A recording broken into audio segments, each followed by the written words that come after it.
Bismillahirrahmanirrahim. Assalamualaikum warahmatullahi wabarakatuh. Perkenalkan kami dari kelompok 6, terdiri dari saya sendiri, Lila Nadika Sahara, bersama dua teman saya, yaitu ada Citra dan juga Zahra. Kami dari program studi Administrasi Publik, Fakultas Ilmu Administrasi, Universitas Subang. Dalam video ini, kami akan membahas mengenai hubungan antar manusia atau human relation. Video presentasi ini yang kami buat adalah untuk memenuhi salah satu syarat ataupun tugas pada mata kuliah dasar-dasar ilmu administrasi. Poin A, pengertian hubungan manusia. Hubungan manusia adalah interaksi antara seseorang yang satu dengan lainnya, baik dalam situasi kerja atau dalam organisasi kekaryaan di segala situasi maupun segala bidang. Teori menurut Simon mengatakan bahwa human relation sebagai lapangan dari segala manajemen, yakni lebih ke proses pengintegrasian pada situasi kerja sehingga mereka dapat didorong untuk bekerja sama secara produktif guna mencapai tujuan yang sama. Dalam hal ini hubungan manusia dibagi menjadi dua pengertian, yaitu pengertian dalam arti luas dan juga pengertian dalam arti sempit. Pengertian dalam arti luas sendiri interaksi antara seseorang dengan orang lain dalam segala situasi maupun segala bidang.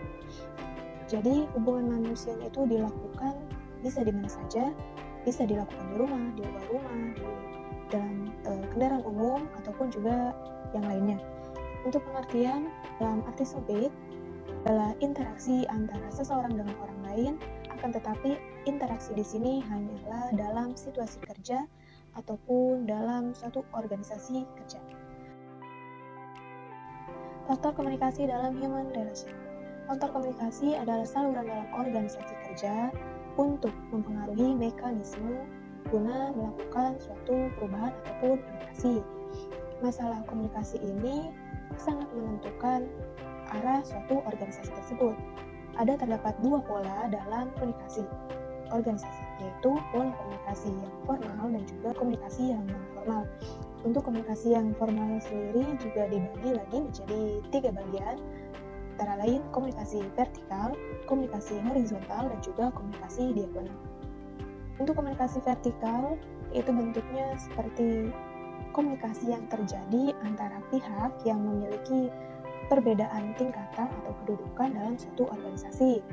Misalnya, mereka yang lebih tinggi jabatannya atau yang lebih rendah jabatannya, ataupun juga bisa sebaliknya. Untuk komunikasi horizontal, sifat memanjang, di mana komunikasi ini terjadi antara pihak dan juga anggota yang memiliki tingkatan yang sama dari segala kedudukan, jabatan, ataupun juga statusnya dalam suatu organisasi. Biasanya, komunikasi horizontal ini terjadi antara sesama anggota dan tim dalam sebuah divisi yang sama. Untuk yang ketiga ada komunikasi diagonal. Komunikasi diagonal sifatnya itu terjadi secara menyilang dari segi tingkatan juga struktur organisasi. Untuk poin C ada prinsip-prinsip human relation atau prinsip dari hubungan manusia tersendiri. Dan prinsip ini akan dijelaskan oleh teman kami yaitu Saudari Zahra. Untuk materi selanjutnya yaitu mengenai prinsip-prinsip dalam human relation.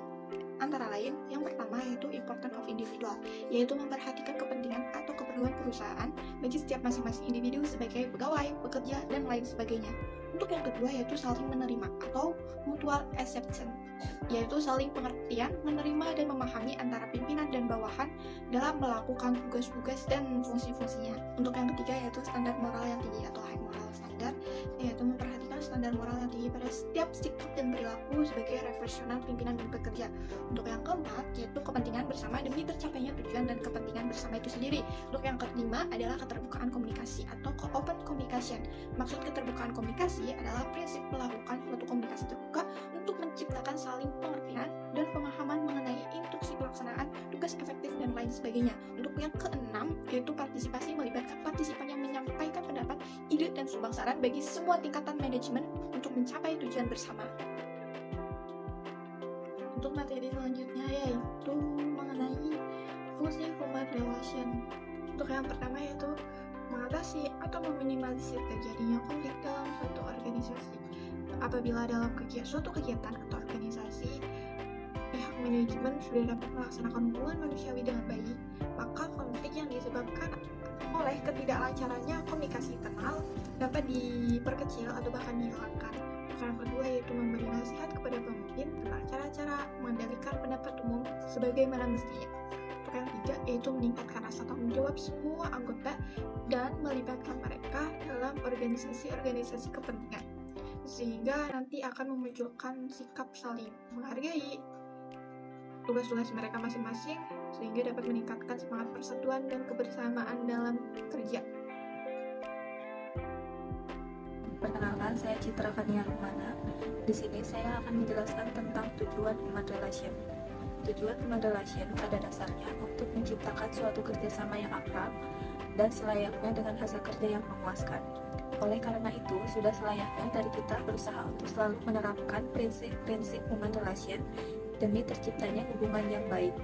Tujuan human relation dapat disimpulkan sebagai berikut. 1. Menciptakan upaya saling pengertian untuk mewujudkan kerjasama yang baik antar keseluruhan untuk seluruh manusia. 2. Bila terjadinya human relation yang baik, maka lebih mudah untuk mencapai tujuan. 3. Dengan adanya human relation, maka landasan dasar suatu hubungan dapat terwujud dengan saling menghargai. Dapat disimpulkan bahwa hubungan manusia adalah memelihara, mengembang, tumbuhkan, mempertahankan adanya komunikasi, timbal balik yang diperlukan dalam menangani, mengatasi masalah yang muncul atau minimalkan munculnya suatu permasalahan. Menciptakan adanya saling pengertian yang didasarkan pada kenyataan, kebenaran dan pengetahuan yang jelas dan lengkap dan perlu diinformasikan secara jujur, jelas dan objektif. Tujuan hubungan antar manusia adalah agar terciptanya kehidupan yang harmonis, yaitu masing-masing orang saling bekerja sama dengan menyesuaikan diri terhadap satu dengan yang lainnya.